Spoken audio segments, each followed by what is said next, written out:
Welcome to this particular session discussing the success factors in obtaining the status and also later on the operation of a biosphere reserve. Allow me to remove my mask.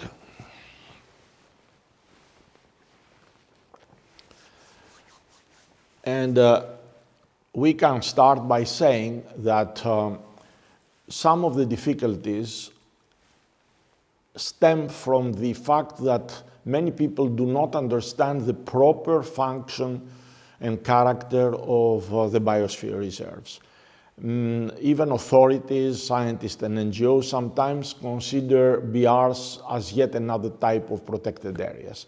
In many parts of our university, we'll repeatedly come back to this and explain that this is a different type of designation, although in the core areas of biosphere reserves, we may have protected areas, and some of the other type of protected areas, such as Natura sites, 2000 sites, and other sites may be part of the cores.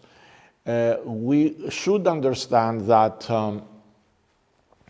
the different designations, such as Natura, Ramsar, UNEP, specially protected areas, but also from the family of UNESCO, such as geoparks or World Heritage Sites, have different, have similarities, but also different specificities, differences among themselves.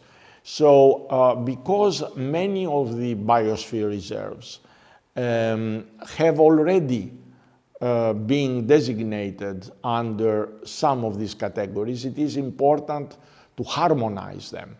And this is one of the difficulties. It's not always very easy.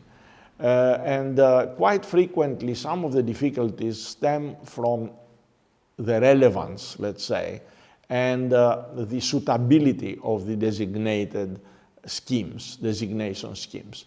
In preparing the candidature for a biosphere reserve, it is important to see to which extent, if and how the provisions due to pre-existing designation could be met in order to optimize the operation of the site.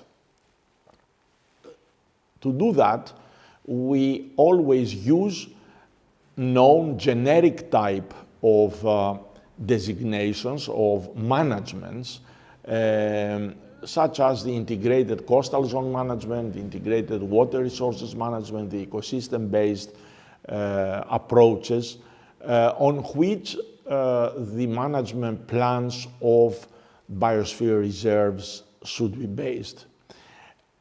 Important components of success for all of them is the proper integration and the governance.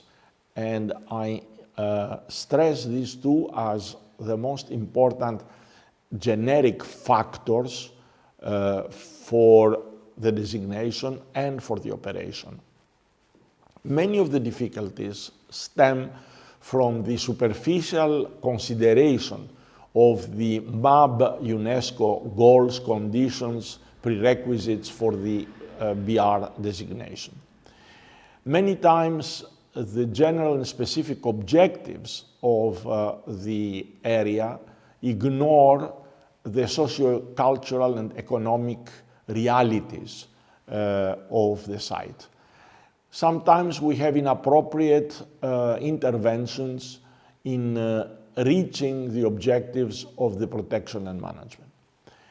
And the application methods and operations that are frequently inconsistent with the requirements of the beneficiaries, their expectations, their dreams, their vision for the area, and also the goals or national priorities of the authorities and the policies and competences of the supporting agencies. Success elements are 5 key elements that we may remember. The one is the area should have a genuine value based on the biodiversity, tangible and intangible cultural elements, and the state of environment and natural resources of the area. Second thing is the development potential, the existence and identification of appropriate sustainable development opportunities. The third is the willingness of the area's society and authorities to operate this area under the World Network of Biosphere Reserves. This requires a dialogue for the proper understanding, proper information of the stakeholders. The fourth is the existence of a willing, capable, and competent driver, someone who is going to invest efforts and resources in the Biosphere Reserve. And finally is, of course, the careful preparation of the application by a competent group of consultants following faithfully the guidance of MAB UNESCO, responding to all questions of the 2 parts and 17th chapters. In the first part, we have rather easy things to put, such as the names, the country, the 3 functions of the biosphere reserves, the criteria for the designation as a biosphere reserve, and the endorsement, which is very important, the endorsement, written endorsement by a series of major stakeholders.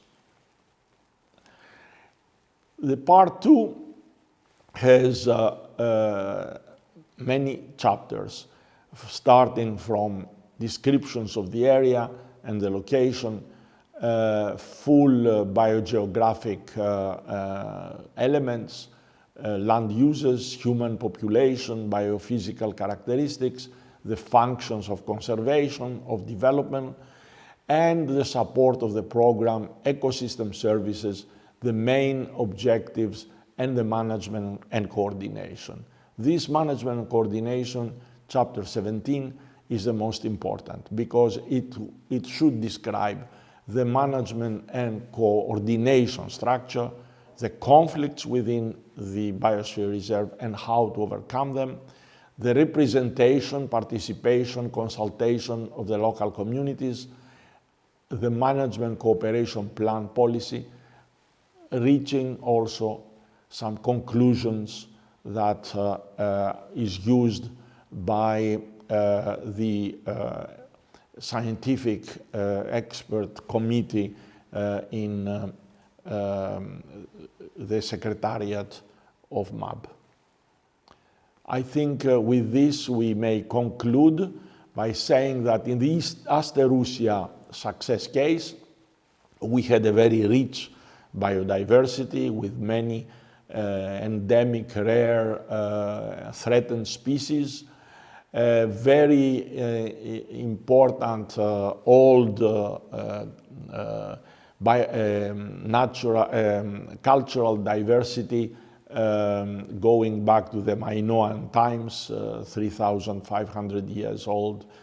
Important settlements with still active inhabitants, organized social structures, significant economic, productive and service activities, high quality of local agricultural products, a very important gastronomy, distinctive of the area, and a very strong application file compiled by competent consultants group, bringing together rich data that existed in the area, but also, as I said before, the strong support by a driving force which was there, the development agency of the region of Heraklion, and of course the strong support of the Hellenic National Committee of MAB UNESCO, which guided from the very beginning the whole process.